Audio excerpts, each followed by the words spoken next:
Welcome back, StarGamers. You've reached StarGamer.space, the #1 sci-fi channel in the known universe. I'm your host, Spin Assassin, and today we're talking about The Force Awakens.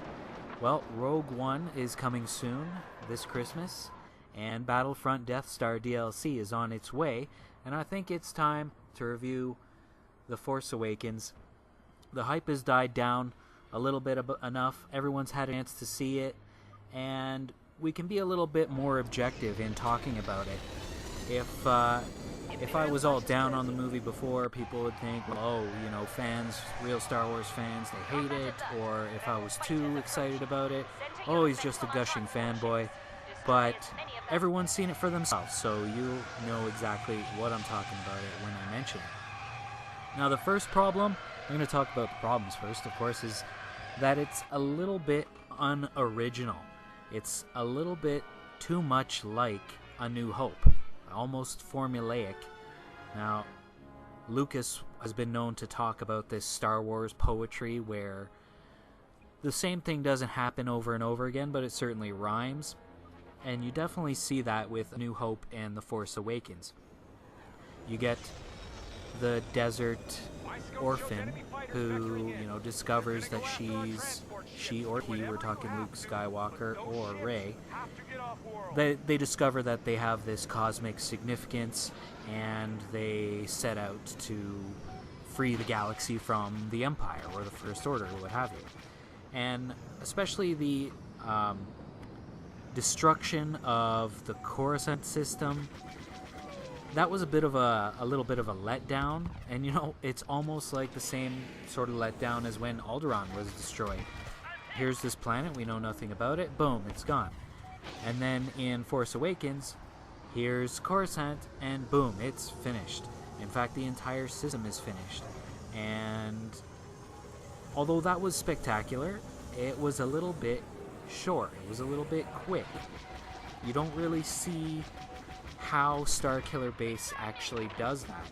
Like, it, you know, snuggles up next to a star, and next thing you know, it's sucking down the star. Like, exactly how does it do that? Like, just one little scene of a technician, you know, putting some force fields, drawing some force fields over a star or something. Try and give it that kind of sci-fi feel that is supposed to be in Star Wars, whereas in, you know, Gandalf could have just as easily put sun in a little box. That's kind of what it looked like. And then it shoots it out all the way to Coruscant. So it's like the Starkiller Base's laser, like the Death Star laser, except that it can shoot faster than the speed of light. It can shoot into warp or something. It shoots to other star systems anyway. So that's not really explained, and it's easy to explain that kind of stuff in just quick little shots showing, you know, on a screen, or maybe, you know, with machines moving around, just showing how it can actually be done. I preferred if that was explained. Also, how was Starkiller Base, how did it come to exist? I mean, the entire Galactic Empire could only build a Death Star, but the First Order, which is supposed to be the remnants of the Empire, somehow builds a planet weapon. So how does that happen? And there's this huge canyon in the middle of it where the gigantic laser is, and it would have just been nice to see some force fields holding the atmosphere out of that giant canyon. You know, it just it wasn't drawn out enough. It wasn't really explained. I don't think you need to sit there and have like a lecture about how it all works or anything. Just a few scenes, a few shots of the machines and the force fields, you know, with some ships flying by. That's all you need. Like 2-3 seconds of footage to explain it. Some of the things I did like were the First Order TIE fighters, and you know, they've got rear-mounted cannons, which is an excellent idea, especially if you've played a lot of Star Wars games. Those TIE fighters are very weak and underpowered. About the only thing good about them is that they can go fast.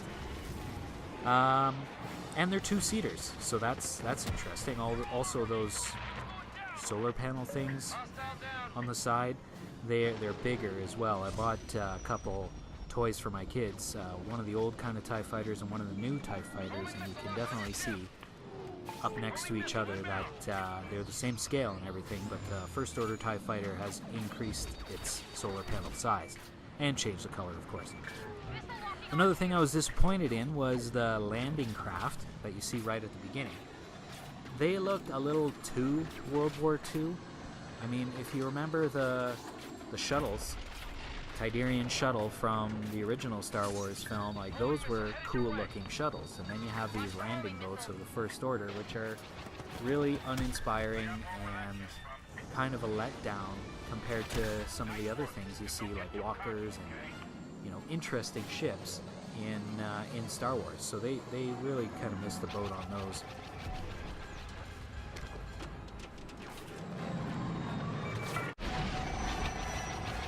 Of course, everyone loves the new characters, Rey, Finn, Poe. Those are some great good guys, and we can't wait to see some more of them. Although the next one is probably going to be pretty dark, like Empire Strikes Back, if everything holds the way it seems to be holding. And Snoke, and to a lesser extent, Kylo Ren. It seemed to be, to me, like the movie went out of its way to show that Kylo Ren was weak. He thought of himself as weak and trying to be like Darth Vader. So it's going to be interesting to see what he ends up doing to be more and more like his great-grandfather. And you know, it's interesting how Rey, her character, it's already influencing culture. Like if you look at Recor and the main character of that, Jewel, there's a lot of similarities, a whole lot of similarities between her and Rey, between Jewel and Rey. So definitely a lot of Stargamers will pick up on that. And on the whole, Force Awakens gets 4 out of 5 exploding starships. We definitely liked the film. We thought it was excellent and amazing, and it certainly belongs in the Star Wars universe. It needed a little tiny bit of work, just here and there. Things like the ships could have been better. Some of the ships, anyway, and some of the scenes could have been a little bit improved. But I think we're gonna like Rogue One. It's gonna leave the Star Wars reservation, so to speak. It's gonna be a little bit different. It's not gonna have the opening fanfare. It's not gonna be about that whole family drama that we know Star Wars to be about. So 4 out of 5 exploding starships from STARGAMER.space. If you agree with me, give me a like. If not, give me a thumb down. Make sure you subscribe either way. Go ahead and give me a comment too. So lock in coordinates to STARGAMER.space, and we'll see you next time.